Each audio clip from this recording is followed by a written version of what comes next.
Imagine trusting medical professionals to save lives, only to discover they're working with funeral homes to profit from death. This is the horrifying story of the skin hunter scandal in Lodz, Poland, a dark chapter in modern medical history. The year was 2002. An investigation by local journalists in the Polish city of Lodz, whispers began to circulate about a sinister collaboration between funeral home operators and paramedic staff suspected of deliberately letting patients die or even killing those seriously ill, in order to sell their details to local funeral homes. It was a chilling tale of murder, corruption, and betrayal. Here's how it worked. Paramedics, the very people entrusted to take care of your loved one, were deliberately killing patients, often the elderly or terminally ill, by administering lethal doses of muscle relaxants like pancuronium bromide. These substances paralyzed the victims, causing them to suffocate while making their deaths appear natural.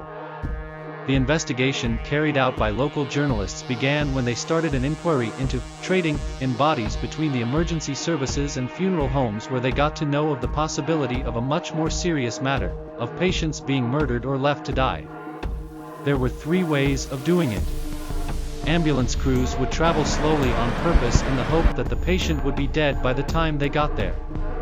Or they would not intervene to help, or they would consciously inject a drug to asphyxiate the patient.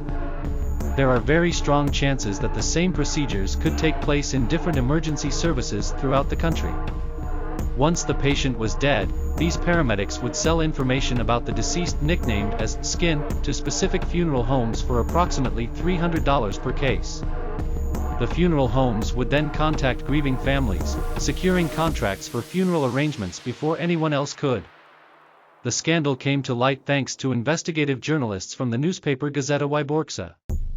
Their groundbreaking report in January 2002 exposed the macabre scheme.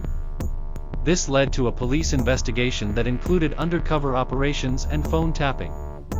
Shockingly, phone recordings revealed paramedics casually discussing their crimes, referring to patients as ripe fruit ready for picking. Several paramedics, including the ringleader Andrei N., were arrested and charged with murder and corruption.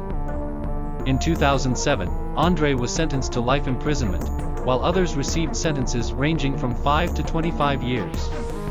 It was reported in court proceedings that allegedly more than 40 paramedics, doctors, nurses, and undertakers had conspired to ship seriously ill elderly patients straight to funeral parlors rather than hospitals, as a way to make quick cash in a grisly scheme that investigators have said could have been going on for almost 20 years.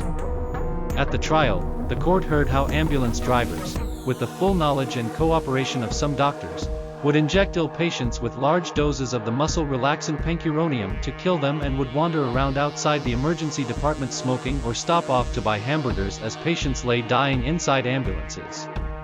During the trial, Nowosian, who was later described by the judge as an agent of darkness, said, "On one occasion we were to transport a severely ill patient from Lodz to a nearby hospital in Glona. The driver was going off duty in half an hour, so we went to the emergency department, and while I waited for the new driver to get ready for his shift, I smoked some cigarettes.